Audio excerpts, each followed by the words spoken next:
I just turned 30 6 months ago, but I feel like I've lived 12 lives in the last 12, 13 years. This is Sarah Loretta, who was one of the first Notion consultants ever and is now running an operations agency for service-based businesses.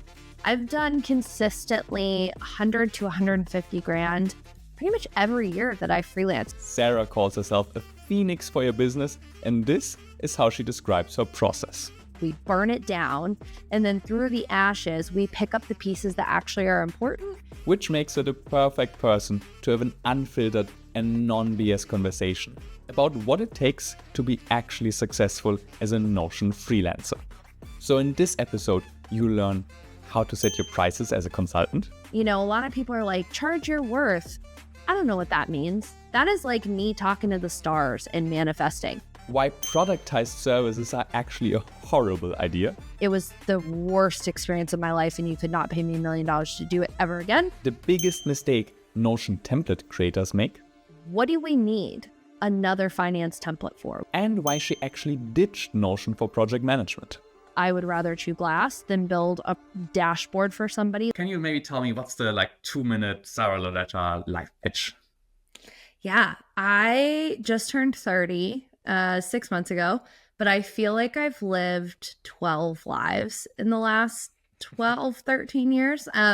So I've had a lot of ups and downs in my career, but I also think that everything has come full circle in very weird ways.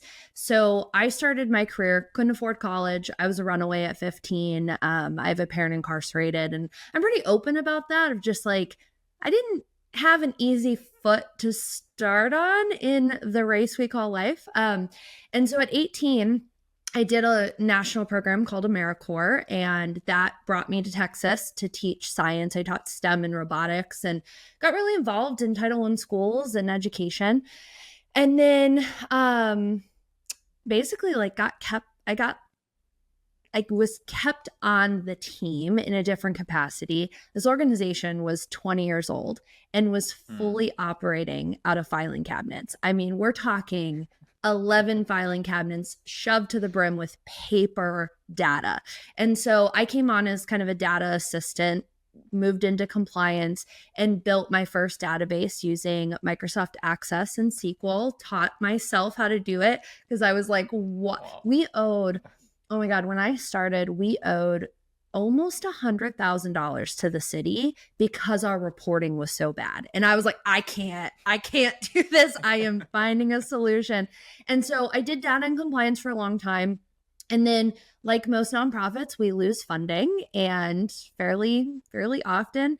And I was the youngest person on staff by about 7 years. And so our executive director one day looked at me and goes, "You're young, you understand social media, run our website and do all of our content." And I'm like, I don't know what this means, but thank you. And so, then I immediately had to teach myself how to write press releases, and I had to learn WordPress, and because that's where our site was. And, I got into video because we had a lot of incredible people going through our programs. We had this woman who, her name's Lalisha. I'll never forget her till the day I die. She had a set of twins and another child, and was pregnant with a set of twins when she went through our plumbing class, and was homeless and just like battle after battle. And she is the reason why I started a local campaign called Hard Hatted Women. And so then that got picked up by PBS and all the construction companies. And so I was like doing all of this content about women working in construction. And so, for me, like, impact is really important. And I still try in my job now, right, in my business, to work with people who care and who want to give back and who, just want to do good in the world. And so at that point, I was doing so much outside marketing and media and things that I was like, you know what, I think I'm going to freelance. And like within 6 months, landed 40 clients, didn't have a website, I didn't even have a business card. I didn't have a professional email. Like, it just was, Austin is such a small community, especially in the nonprofit space, that it spreads like wildfire. If you are respectable, if you're friendly, if you do good work, like that's all you need, right? And I kept saying yes to all of these projects, and I was like, okay, like, I guess this is it for me. And because I had so much work, I didn't really need my day job anymore. And so quit within 6 months, and I've been freelancing full time for 6 years now. So it'll be, I think it was 6 years like last month. So it's wild. But yeah. And then like I moved in, I owned a media company, a design agency, whatever you want to call it, because I did so many things. But I kept getting clients who like could not tell me anything about their business, but wanted to pay me 10 grand for a website and a logo. And it's like, why? Like, if you can't tell me how you operate, what, like, imagery is not going to make you money. And I will take that to my grave to the day I die. And so I started tapping back into the solutions that I was creating for this nonprofit, and like looking at data and looking at operations and business development. And I realized like, oh, I didn't realize I could freelance and do the stuff that I was doing in my day job, which sounds so ridiculous now because I feel like I could have saved myself like 4 years of headache. But yeah, I like shut down, rebranded, and around the time Notion had come to me and was like, hey, we have this consulting program and we would love for you to go through it. And it was free. And I was like, what do I have to lose? Like, okay. And so I went through it, and I'm what, the 10th certified consultant in the world, I think, or 10th in the US, 40th in the world. Like the numbers just happen to like very blissfully align. Yeah. And so, you know, I do that now. I don't know. When I look at my pitch, it's like, yeah, I've done a lot. I wrote for a couple hip hop outlets, and I did the Disney college program in between, and like worked at these summer camps and did all these things. But then at the end of the day, like data's always been consistent for me in whatever I've done. And it just like makes sense of where I'm at now to where I started 12 years ago. At little 18 years old, moving cross country by myself. So that's crazy. Well, what a ride! And so now, what a ride! Yeah, 12 years later, you know, if you were to go to your high school reunion or something like that, and you know, run into someone, they ask, you know, like, what do you do now? Like, how would you explain, you know, like your day job as a you know, like Notion or like digital tools consultant? Sure. Yeah. You know, it's funny. Somebody asked me that the other day. I was at some event, and somebody was like, just like real quick, how do you explain what you do? And I'm like, ugh.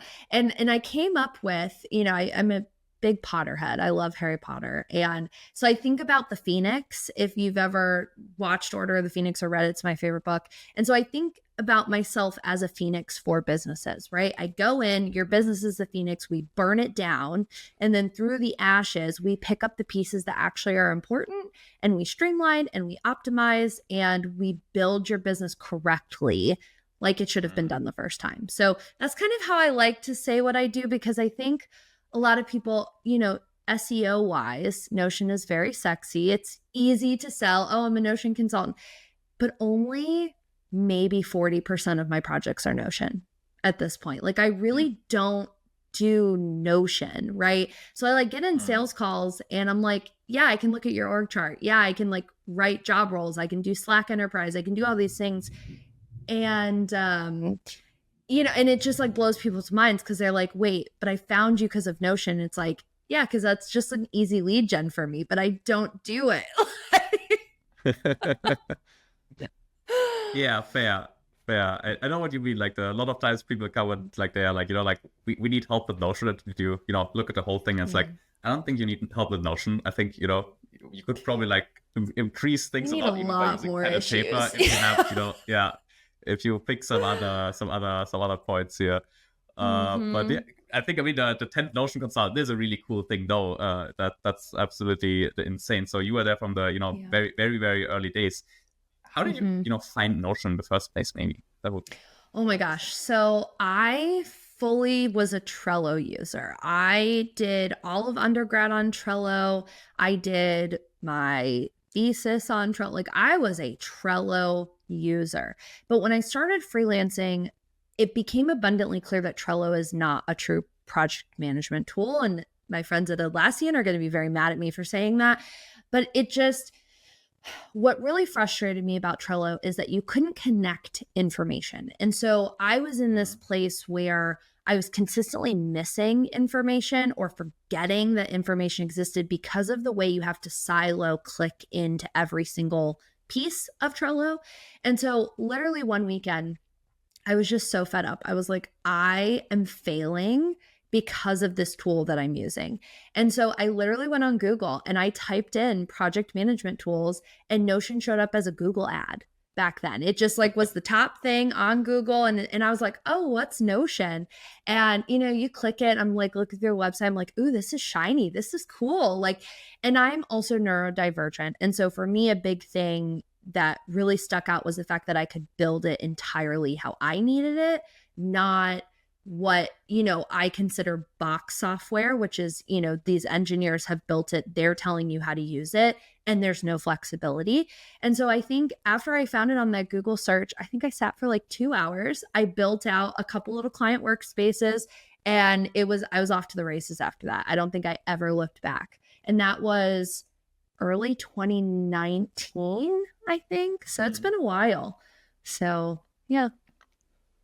Well, so SEO does work. That's what we can take away from that, right? Like SEO or like Google Ads, sometimes SEO and Google works. Yeah. That investment from Notion probably had like a very high multiplication effect across the board. Yes. Amazing. And I think it, outside of my website and, Google, I think that was the first software I ever paid for too. I was like, oh my God, it's $8 a month. I remember being like, that's so expensive, which is so ridiculous. But like, I remember that was my first like true tool that I ever was like, cool, free plan doesn't work for me. So that's how I was committed, because I paid for it. It's a slippery slope though, right? Like I also remember like back in the days, like a $1, $2 for an app. No way. And then like once you start getting into the habit of paying for good tools that make your life so much easier, like, well, $50 a month, yeah, okay, fine. Like, this saves me so much more of a headache. But it's a realization. Well, and now it's a slippery slope, because it's like I get free Notion. I have a free enterprise account being a consultant. I'm also the first global Paperform expert, and my affiliate is so good. I haven't paid for Paperform in like a year and a half. So for me, I'm on this like mission to just get certified in every tool, so I don't have to pay for them. Nice. Like, I feel like that's a fair trade, right? Like. I think so too. I think it's like the sort of the maybe the consultant version of like the YouTube tech review person, right? That's what I initially wanted to become, someone, because I just want more cool free tech to review. I don't think it's gonna happen, but like maybe I can like do the. I think you could still get there. I think you could take anything that Marcus doesn't review on his channels, and you'll be fine. True. Like I just put like some Notion stickers on it, and then like niche my way over there.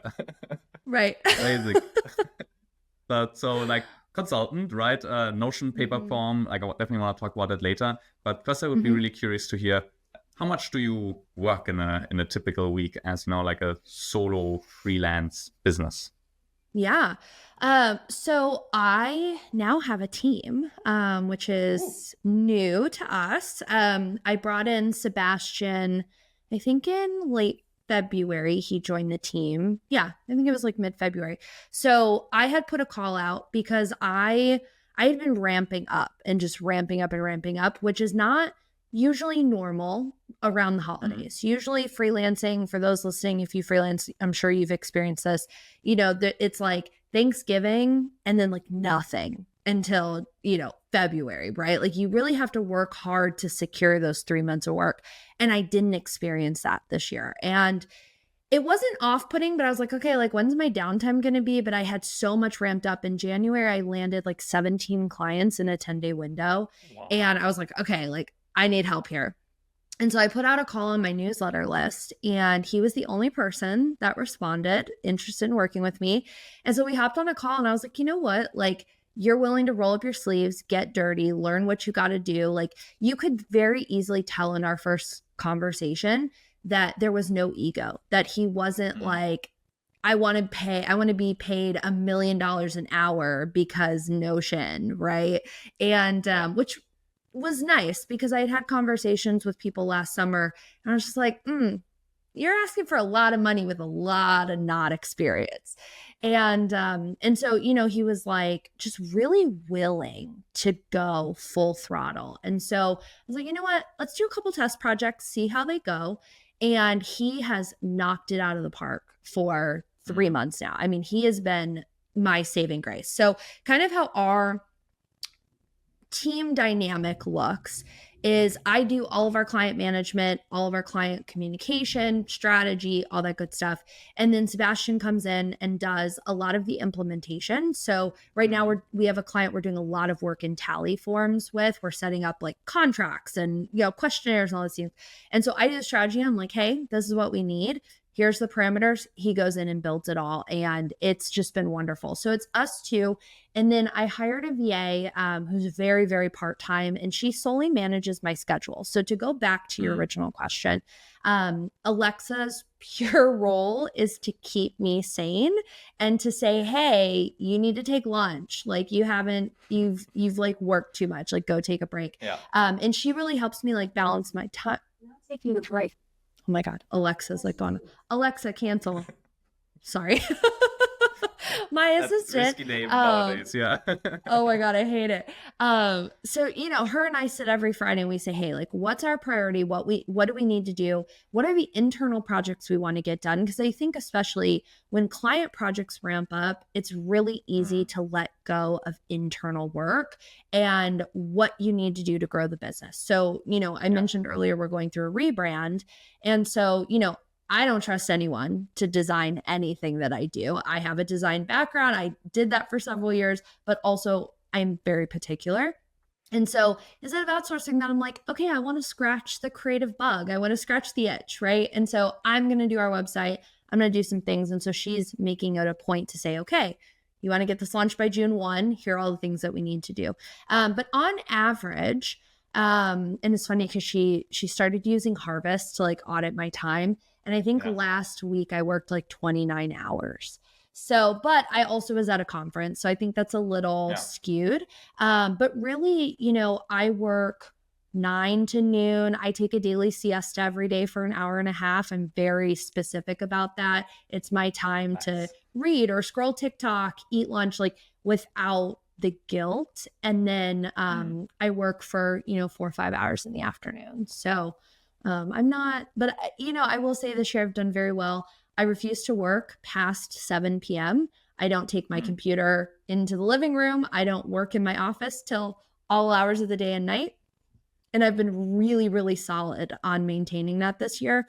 So, you know, if I could just get away from working on like Saturdays and Sundays, I would be really happy. That's my goal for the second half of the year. Well, wait, no, fingers crossed for that. I think it's super cool in particular that you have like a really good rhythm locked in, because I think that's like very dangerous once you work for yourself and you figure out, well, pretty much every extra effort somehow translates into, you know, something, or could potentially, that's a risk, well, like could potentially translate into something positive for me or the business. Then it's another slippery slope. Well, yeah. And I mean, I think for me too, you know, and I've really made people upset with this statement. It is what it is. Like, they're not paying my bills, so I don't really care at this point. But at the end of the day, like, my business is just a job.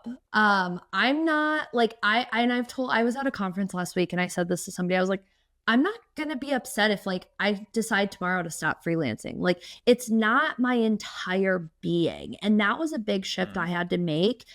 It was like 4 years in, and all I did was live and breathe and think about my business and stress over clients and just like trying to do too much. And I got to a point where I was like, I'm not making more money. I'm not this like crazy salaried employee in my business where I have to kill myself over it. And so I made a pretty harsh decision where I was like, I'm going to only work these hours and I want to go do other things, especially once COVID was really over and like shutdown ended. I was like, okay, like I can go outside. I don't need to sit here and work until midnight every single night, because that's what's going to prove that I'm worth it and valuable. And, you know, I picked hobbies back up. I have 200 houseplants. Like, I love to cook. So for me, like, it's not my entire personality. I don't want it to be my entire personality. And so my time I am very strict with. And it's like, you know what? If I don't get something done, who's going to yell at me? Nobody. If as long as I meet my client deadlines, the rest doesn't matter. It doesn't matter if I don't get a newsletter out tomorrow, or you know what I mean? Like, no one is paying as much attention to you as you pay to yourself. And so it doesn't matter. I don't know.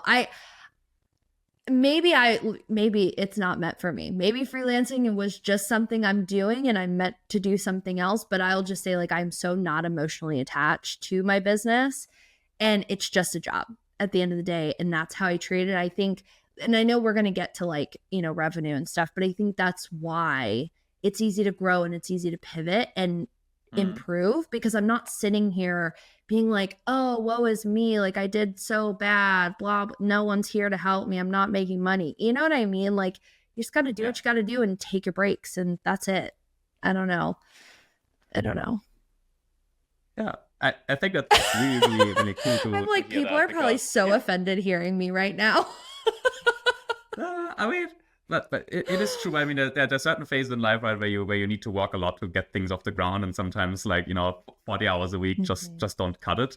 But then again, if you have traction, then like I mean, you just need downtime, right, to do your best work. You can't go like 80 hours a week, like, permanently. And the other thing is, like, just having mind space. Like, I mean, it makes for a much better quality of life. But I think even from a business perspective, right, like, even if you look at it purely, transactional, it's like that downtime probably, helps you be more creative, more present when you didn't actually work. We're just like, definitely not the point, right, you were trying to make. It was probably the very opposite. But it ironically, sometimes often, I would say, like, translates them into even more success. I mean, you were just 100%. Like mentioning it, right, like the revenue. So maybe let's quickly talk about that. Like, I think last year you mentioned something that you made, like, and at that point mostly alone, right, like nearly $250,000 in revenue, which I think for like a solo freelance business is like insane, right? Like, that's some crazy number. So first, congratulations. And maybe you could tell us a little bit more about, like, how that came along. Sure. Yeah. I mean, I had done every year I've seen growth in my business. So I want to, it wasn't this like crazy number that came out of nowhere. I was like, oh my God, like, this is it. Right. I've done consistently 100 to 150 grand pretty much every year that I freelance. I think my first year I did 75K, maybe, don't quote me, 60 to 75K. And then second year, I was at 100K easy. And I think it's because, one, I think we had a question we were going to talk about too of, just like, how do you scale in that way, being the solopreneur versus like that price? And I'm not scaling my services at all. I'm actually pulling a lot back and streamlining so much and just raising my rates. I mean, so I kind of have this baseline. A lot of people are like, charge your worth. I don't know what that means. I literally to this day don't know what that means. That is not tangible. It's not black and white to me. That is like me talking to the stars and manifesting. It's not real in my brain. And because I can't, it's not tangible to me. And so what I've always done when I first started freelancing is I've always charged my bills. So my basic payment or my basic rate was literally my rent. And then it was like, okay, well, if I want to pay rent and just have one client, like, then the rate needs to double. So that way, like, all of my bills are paid. And then I always tack on $1,000 for every year of experience. So basically doubling that, right? So if we look at like my base rate now, I've been freelancing for 6 years. But then I also take into account that I did business development and data compliance for almost a decade before I migrated my business back into that. And so 10 years of experience, I basically charge $8,500 minimum, right? Like, and just like, because it's easier to land clients that are under 10K, right? If you put a 5-figure on it, it gets a little trickier. I also do long-term contracts. And so those act more as salary, they're higher ticket. January, I landed a $35,000 client, right? I did 50 grand in January, like flat out. And that's not including payment plans. That was like cash in hand. And it's because I'm not afraid to charge what my rates are. I also think it helps that I live in an expensive city. And so, I charge based on life choices. But breaking down revenue for those who are at the edge of their seat, curious. It is a combination of client work. And I also should say, as I talked about 8,500, but then I was like, oh, I had a 35K client.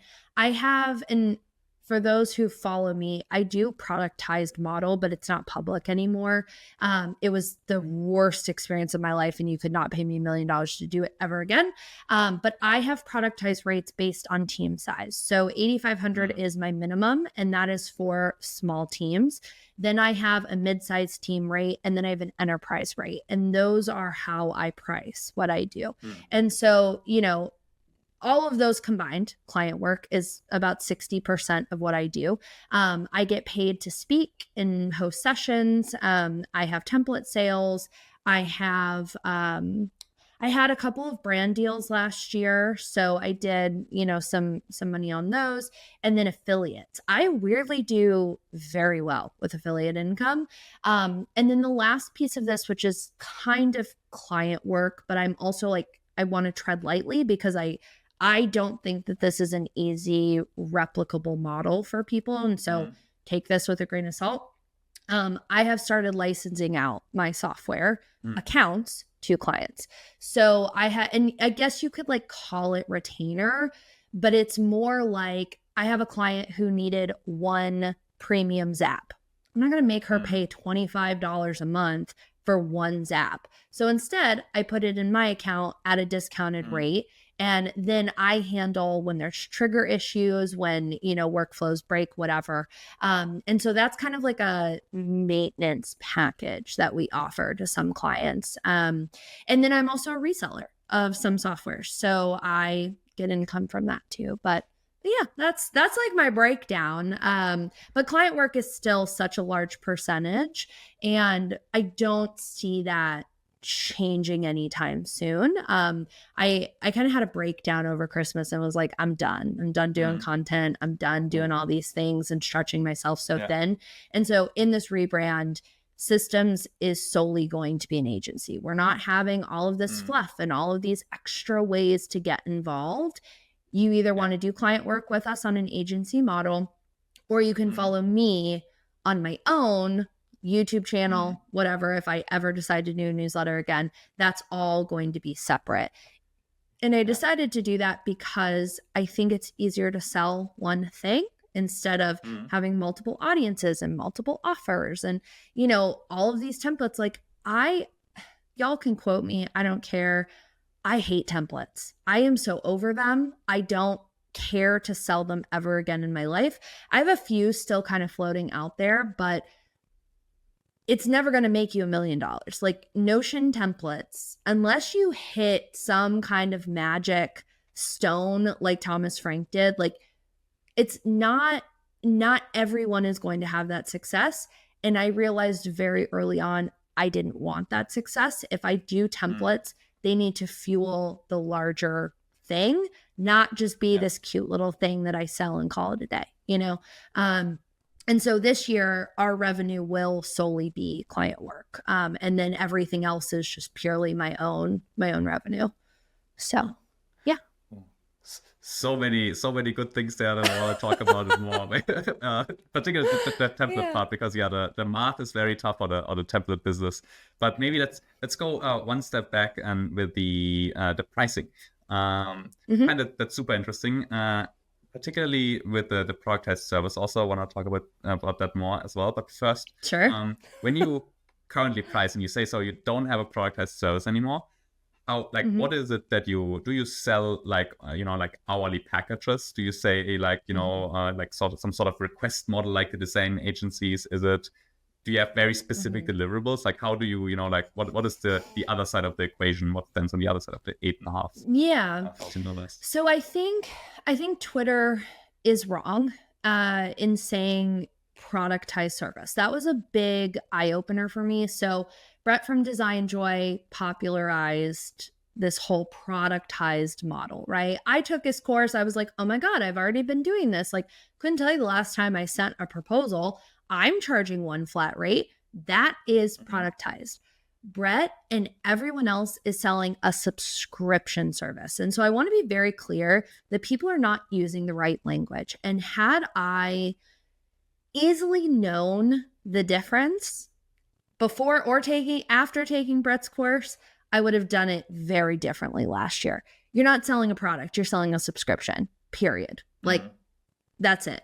I also think that there's this horrible narrative that and I just put out a video about this because I went viral on Twitter for saying that, like, I'm okay taking a 15-minute client call. Like, there's nothing wrong with that.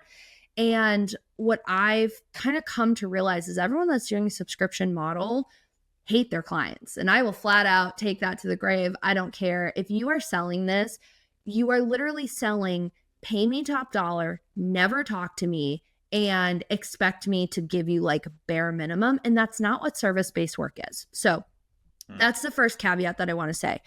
I, however, did launch a productized service. I followed Brett's model. I did the product hunt thing and, put my prices on my website that I think when I launched, it was like basically $4,000 a month, right? For fractional COO work. I instantly knew how much of a mistake that was. I landed, I think, 4 clients in a 10-day window for that offer. And no one seemed to understand that, like, it was ad hoc. And so I was still doing the amount of work I was doing on a one-on-one rated basis. And so then I shifted it a bit and I said, okay, it's monthly as a payment plan, but you have to commit to 90 days, right? So it was like month 1, we're going back to doing strategy. Month 2, we're going to implement. Month 3 is going to be support and questions and training. And it was a dumpster fire. It was a straight dumpster fire because clients who see that rate expect a very high level of work for that amount of money.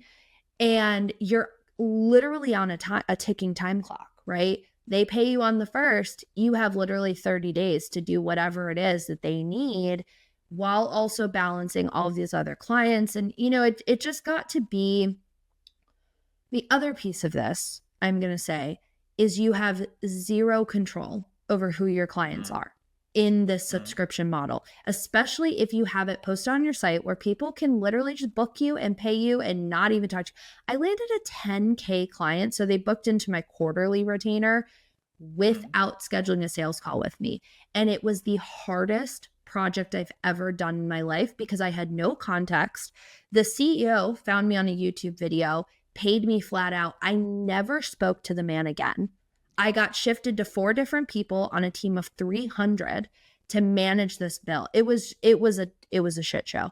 And so I quickly realized I need control of who is coming in. If I am going to give you my time, we need to have some preface. So I still am productized, but they are internal rates that I have full control over. You have to do a sales call with me. You've got to go through the regular process. But I have been so good at figuring out what is streamlined, what is automated, what is templatized versus my actual in real time commitment to come up with the rates that I have. And so it's flat rate. Like I said, I have flat rates based on the team size that you work on. If you are enterprise, I have a flat starting and then I customize after that. And that's just based on a few enterprise clients I've worked with over the last couple months is we start small and we grow over time. And then in that, it's a flat time period. So like my small teams are usually 60 days. I charge a flat rate there. Mid-sized teams are usually a 6-month contract. And then enterprise are anywhere from 6 to, I think my last one is like a 9-month commitment.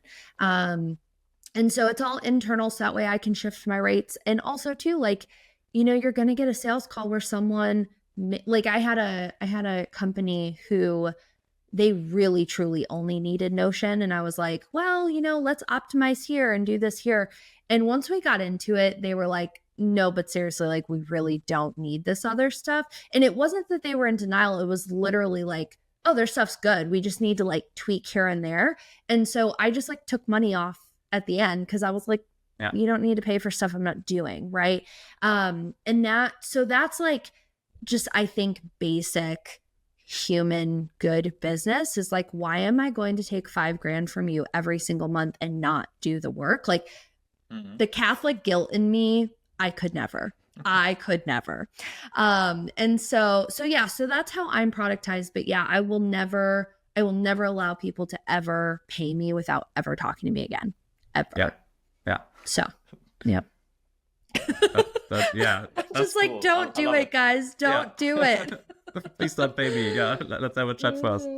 I mean, it makes a lot of sense because, I mean, particularly this kind of business way, is like you mostly, help people. Like that's like usually like, how do people fit into the systems? How do they use it? Like figuring out their quirks and the way they work. That's like half the fun. So it's very important who sits on the other side of the equation. But so that means like you have like confirmed deliverables, right? So that just so that they understand that part, right? You say like, okay, you will get A, B, C, D. This is the range. No. This is the time that it takes.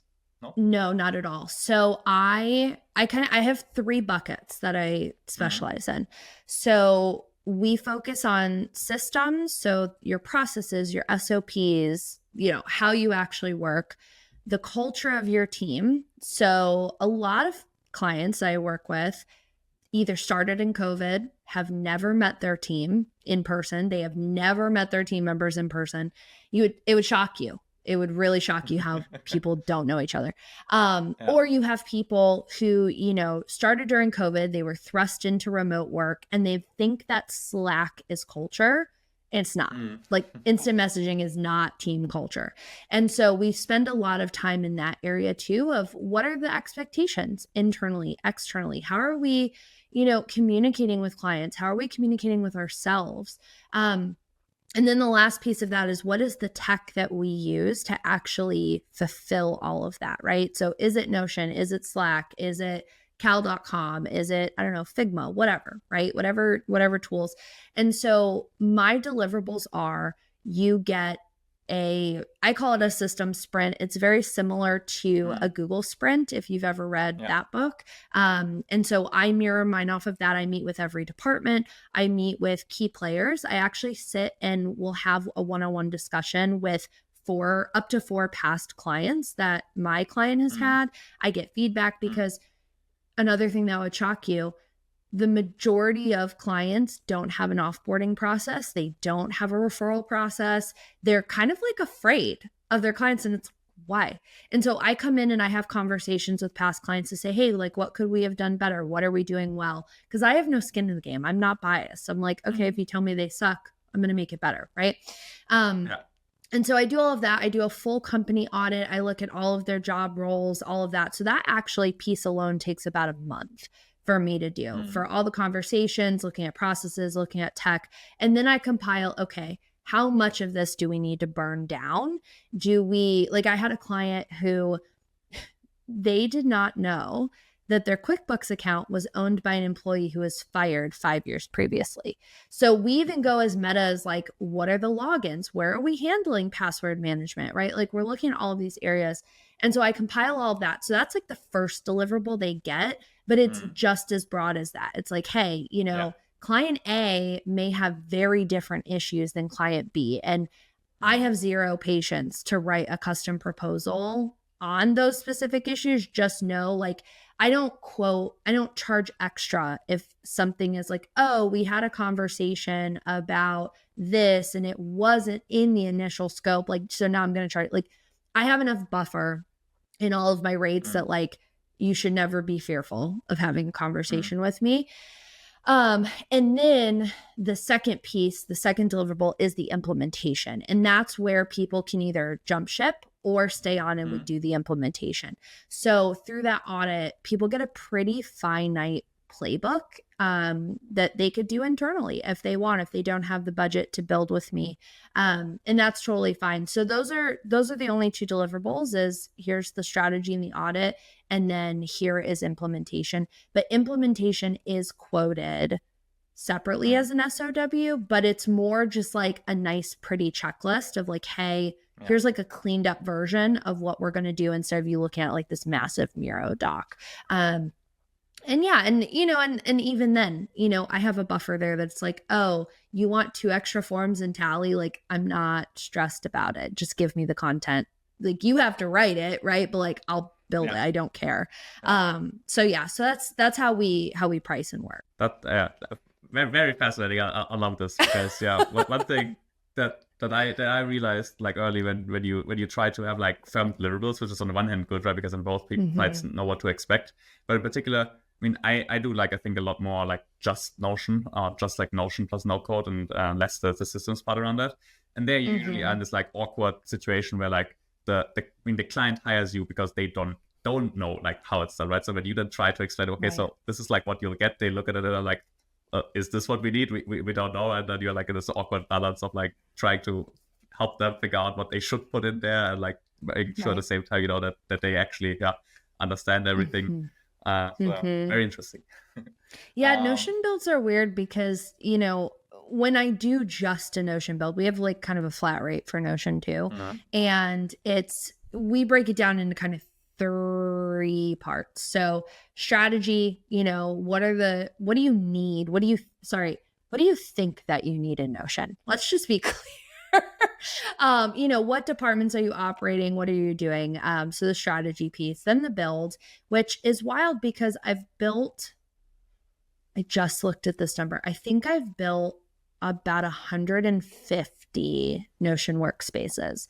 And I have so many internal templates and things. Like I don't know the last time I like custom built a Notion account, because everyone wants a CRM, everyone wants a content management tool, you know what I mean? Like we have so much foundational work, but that's kind of that second.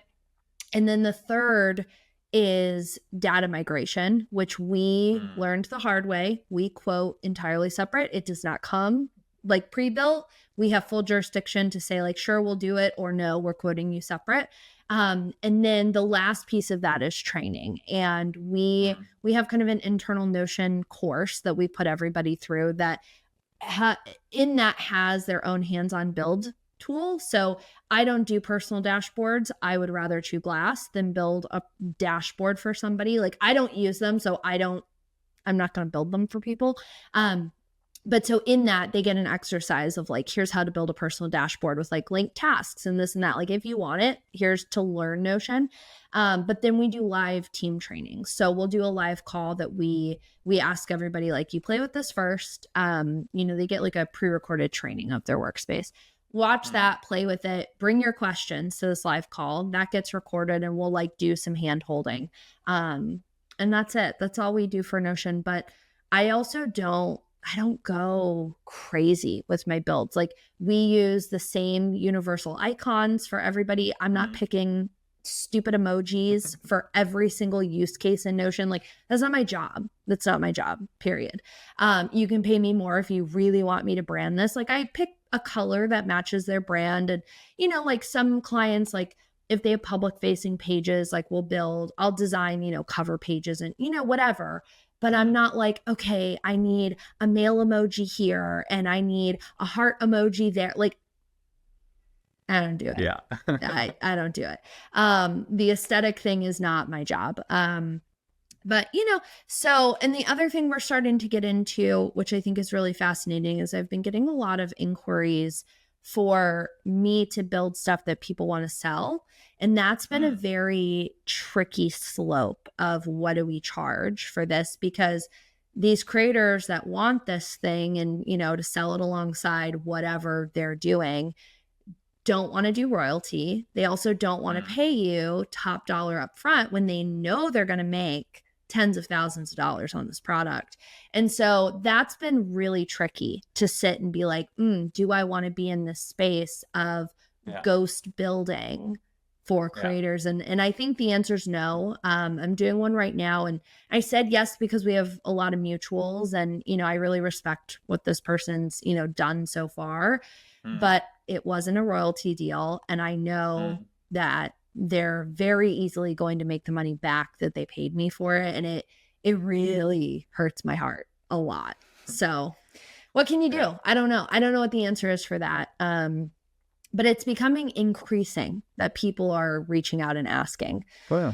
So, and then it comes down to, well, what's true IP, right? Because according to Notion Legal, nothing is your IP. The blocks you use, nothing. You cannot trademark a Notion template, right? Like, sure, you can put like, oh, don't steal my stuff. But specifically, I had a conversation with them, and I was told how you compile the blocks you do not own, but the text and images or whatever else you add, that is only your IP. So even if that we come back to this like plagiarism conversation, it's like, how do you really prove what's being plagiarized versus like someone just throwing a database together with sample data? Is that being plagiarized? I don't really know, so I don't know. It's a slippery slope, and I don't want to play that game anymore. That the plagiarism thing and ghost creation is not a game I want to be in anymore. So yeah, I mean, you have like pretty strong opinions, right, about like the template thing also as a whole. And so how do you feel then maybe about the creator side of it, right? So if like someone is watching this and it's like, well, I want to make $250,000 a month. This sounds amazing. Like, tell me what I have to do. How do I become like a Notion creator or like a like systems consultant? What would you tell? What do you tell them? Yeah. So to kind of go back to how I got started, I didn't really talk about it at the beginning, but I found Notion on Google, and I then, used Notion for a little while, and then I made a YouTube video, and I was the first designer to really like say I'm using Notion to run my design business. And this was before eSlow. Like we're like really talking before like Notion creation was like really a thing, and it was like everybody's doing it. And so I had built out my whole operating system, and I was in this community for female designers. Basically, it was on Slack, and I had become the go-to like Notion person, and I had was kind of helping people through it, and I was like, you know what, like, okay, clearly something's here. And during the same time, I had already put that video out, and I had a woman reach out to me, a designer from Ireland, and she emailed me like 7 times and was like, please build my Notion account. And I was like, girl, I make logos. Like, I don't know about, like, I didn't know what to charge then. I was like, what do you charge for like an operating system? And like I had no frame of reference for this. And so I finally was like, you know what? If she's asking for this, I'm now this kind of like go-to person in this community. What if I just remove all of my client data and duplicate everything that, like, literally that's how I built my stuff. I was like, okay, I'm just going to like kind of delete the stuff that people don't need to see. And I bundled that as Notion for Designers. Now, I say all of this because I think that it was a lightning in a bottle kind of scenario, right? No designers were really using Notion yet. If they were, there was literally nothing for them in the template gallery. No one had really talked. I was kind of the baseline for a lot of people.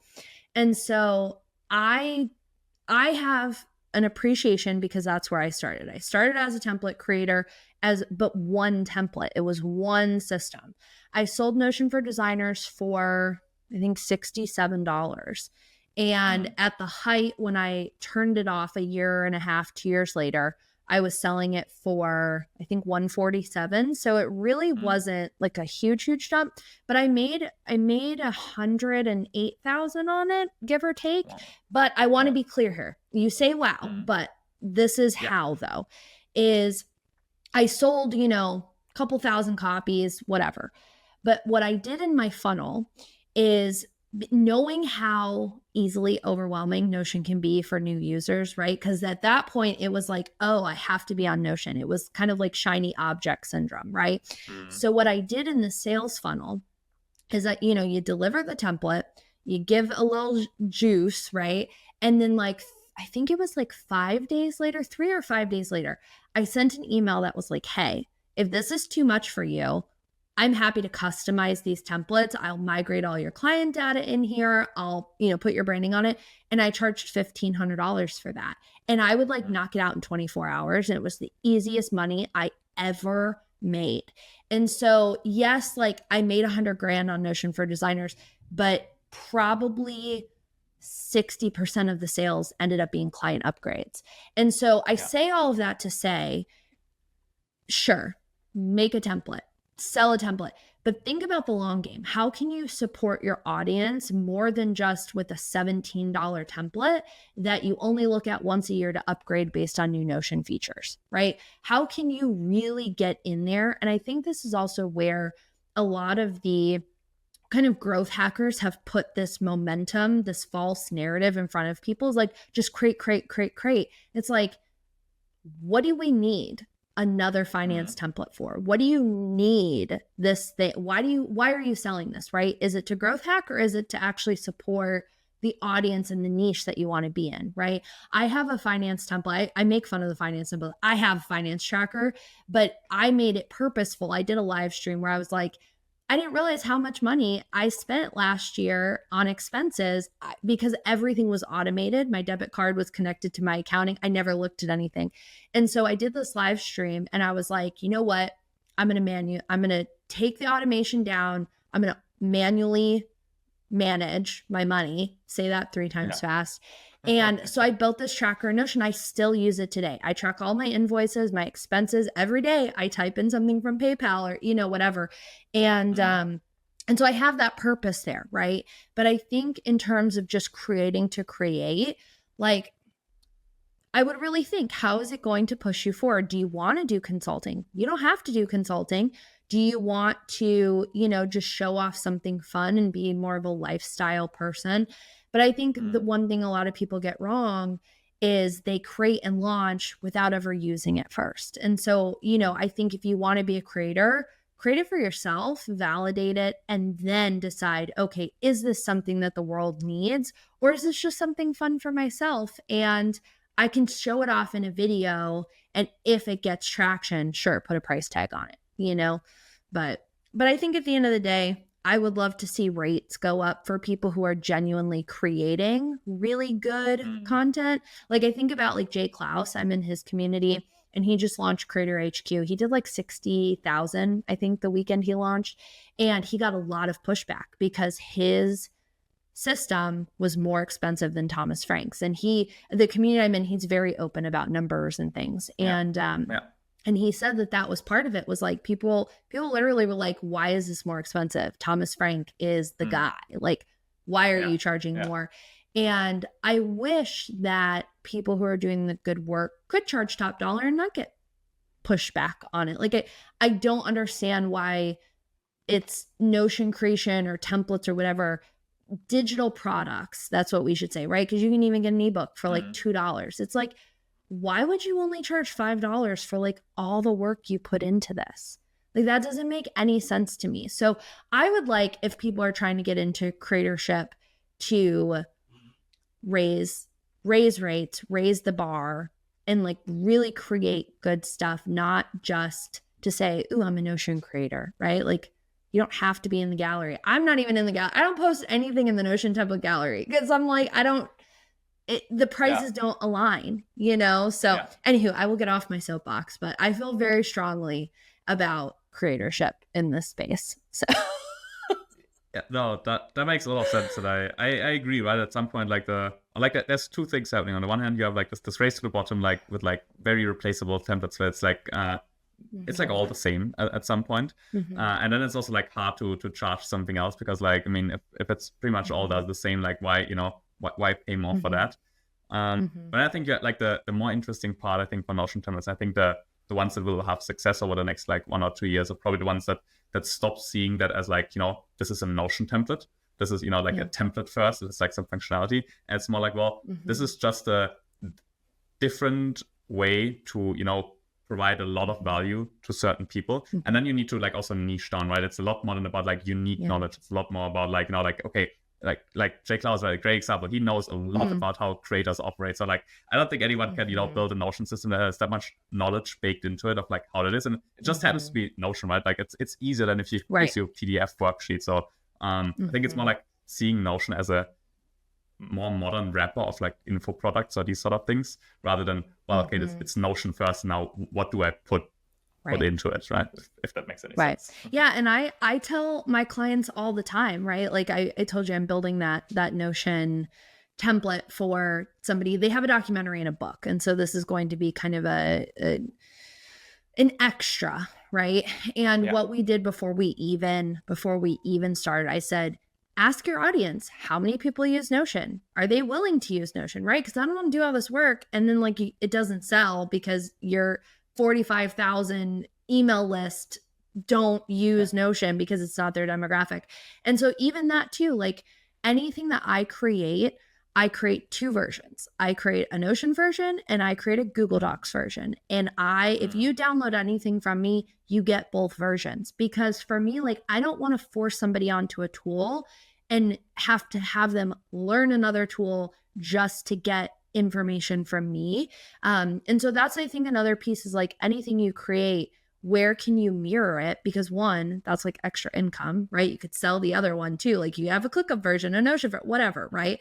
But also meeting your audience where they're at. And just because you want to do something doesn't mean that it is the best option for your audience. And sometimes you have to kind of swallow that and be okay with that, or walk away from your audience and never complain about it, which I don't think very many people will ever do. Right. So I think it all comes down to, being really mindful about where you spend your time and who wants to learn from you to do that. Yeah, that makes a lot of sense. And speaking of mindful, I want to be mindful of your time, and we are approaching the full hour. So if we could have like maybe one last question, I would love to hear, because we were just talking about it, like the, your sort of favorite tools. So like, how does, your tech stack look at the moment? Because I think you have like a few unique things besides the usual Notion, Slack, and X. Yeah. Oh my gosh. I literally live in Slack now, to be totally honest with you. So I'm working on a video on this. Of just like, I was only ever in Slack for communities, and I hated Slack. I hated it. I was like, I'm never going to use this with my clients, right? And so for a long time, I operated solely out of Notion, where we had this really great build where people, had like a mailbox in their client portal, and it was just like a Notion database, but people could email exchange, basically, would start threads, whatever. And then I started getting clients where I was like, they don't need a client portal. I also don't want to manage a client portal. And so then I went back to email. And then I went back to Notion a little bit, and then I was back in email, and I flip-flopped a lot last year because I just wasn't happy with any tool. Like no tool has been the perfect solution for me. And I had to like figure out how I wanted to piecemeal.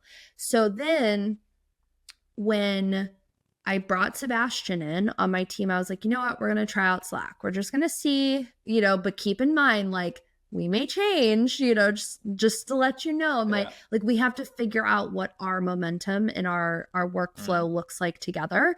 And I was really, really open with him about that he was a part of making that solution. And he wasn't just someone being told, just suck it up and use it, right? I wanted him to have that autonomy.